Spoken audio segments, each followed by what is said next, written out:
से हो गए। जय भीम, जय भीम। विनम्र नमो बुद्धाय। साथियों, ये मैं अपना सौभाग्य मानूंगा, मैं अपना मेरे लिए कि पिछले मंत्री जो राजेंद्र पाल गौतम जी बहुत पुराने साथी ने, हमारे कॉलेज से लाए थे, हम उन्हें सब लोग जानते हैं। हमारे जोशी जी और हम जब लॉ कर रहे थे वो, तब मैं उनको लेके आया था। शायद हमारे बीच में केहर सिंह जी बैठे हैं, किधर हैं केहर सिंह जी? इनके यहाँ जब हमने शाखा लगाई थी आज से 35 साल पहले, तो ये हमारे कमांडर थे। उनको हमने तीसरे नंबर का कमांडर बनाया था, मगर शाखा का। बाकी उन्होंने मेहनत की, फोटो बैठी और साथ आए, दल में बहुत अच्छा काम किया। दिल्ली में भी हमने अपना उन्हें डिप्टी बना के रखा, 16 साल डिप्टी रहे। जब मैं राष्ट्रीय अध्यक्ष था तो उनको हमने कैशियर बनाया। तब तक बहुत बढ़िया थे, बढ़िया आज भी हैं। आज पूरे देश में समाज के लिए चिल्ला रहे हैं। बाकी साथियों, प्रैक्टिकल बात देखो, बड़ी सीधी सी बात है। मैं ऐसी सीधी सीधी भाषा में बात करता हूँ। भाई है तो भाई के लिए, अरे हमने तुम्हारे साथ 24 आवर्स दिए, परिवार नहीं देखा हमने अपनी बिजनेस बच्चों की नहीं देखी, हम साथ रहे। सिर्फ यही बात जो केपी चौधरी साहब ने कहा है, यही तो समाज की मांग है। अपने मंत्री से और क्या चाहते हैं हम? उनके साथ 31 साल का संबंध, माननीय राजकुमार आनंद जी के साथ 31 महीने का संबंध। सामने तारीफ नहीं करूंगा, आपको पता है ना कि मैं थोड़ा सा कड़वा आदमी हूं। मैं कहता हूं, बाकी मुझे कुछ आशा की किरण दिखाई थी तो मैं साथ जुड़ गया, सम्मान मिला, साथ जुड़ गया।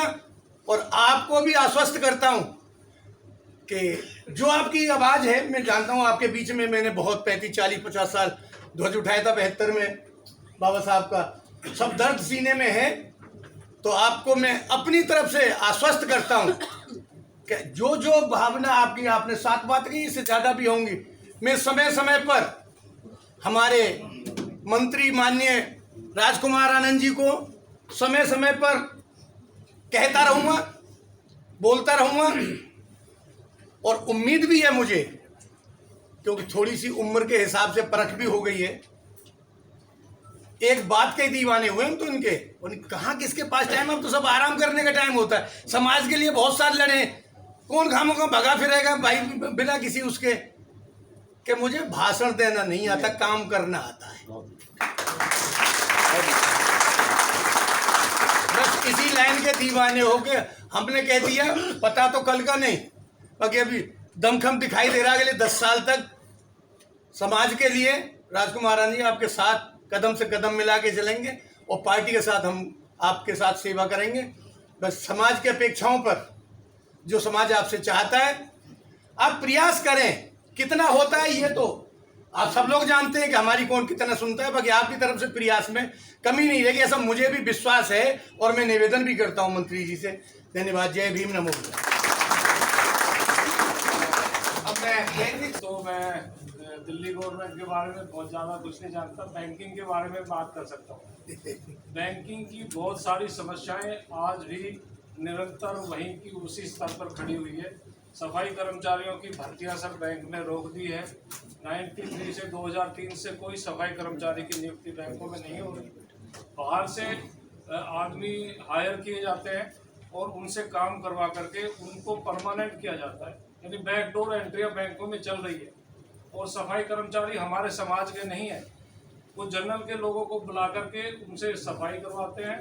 और जनरल के लोग हमारे लोगों को 50 से 100 रुपये दे करके बैंकों की सफाई, झाड़ू पोछे का काम करवा के और उनको फ्री कर देते हैं। और परमानेंट फिर जब नौकरी की बात आती है तो वो जो लोग लगे हुए हैं वो बैंक में भर्ती हो जाते हैं। तो ये बैकडोर एंट्रियां बैंकों में बहुत ज़्यादा हो रही है। हमारा निवेदन रहेगा कि कम से कम दिल्ली में तो इस तरह का एक कार्य होना चाहिए। जो सफाई कर्मचारी है उनका पूरा का पूरा ध्यान रखना हमारी दिल्ली गवर्नमेंट की जिम्मेवारी है। और बहुत बैंकों की समस्याएं हैं जो शायद आप तक नहीं पहुंचेगी। मैं तो यही चाहता हूं कि बैंकों के सफाई कर्मचारियों का जो निरंतर जो उत्पीड़न हो रहा है, उनके लिए कम से कम दिल्ली गवर्नमेंट जो भी कुछ कर सकती है, उनसे उम्मीद है कि मैं चाहूँगा कि हमारे सफाई कर्मचारी भाइयों के लिए अच्छा काम करें। बैंकिंग इंडस्ट्री तो चलती रहेगी, 5 डेज वीक का चल रहा है। बहुत सारी समस्याएं हैं, लोन नहीं मिलता हमारे लोगों को सर। बैंकों में जब आदमी जाता है, सफाई कर्मचारी क्या हमारे समाज का कोई भी आदमी, उनको प्रॉपर ट्रीटमेंट ही नहीं मिलता है। जबकि आज की तारीख में अगर हम देखें तो मैक्सिमम SC ST OBC के लोग बैंकों में हैं, लेकिन वो भी पता नहीं किस चीज़ से डरे रहते हैं। उनके ऊपर भी एक तलवार लटकी हुई है कि सफाई कर्मचारी या कमज़ोर तबके के लोगों को अगर लोन दे दिया, वो नहीं मिला तो चार्जशीट के भागीदार बनते हैं, उनकी सस्पेंशन होती है, उनकी नौकरियों से बहाल कर दिया जाता है, उनको VRS CRS दे दी जाती है। तो मैं उम्मीद करूंगा कि लोगों का, हमारे लोगों का, बैंक नहीं, अगर वो दिल्ली गवर्नमेंट में जो भी हमारे लोग हैं, दलित समाज के लोग हैं, उनका विशेष ध्यान रखा जाए। धन्यवाद। जय भीम। धन्यवाद जी। थोड़ा सा और बताइए, थोड़ा सा और बताइए, जो समस्या है ना वो बताइए। नमस्ते कर दी, धन्यवाद कर दिया।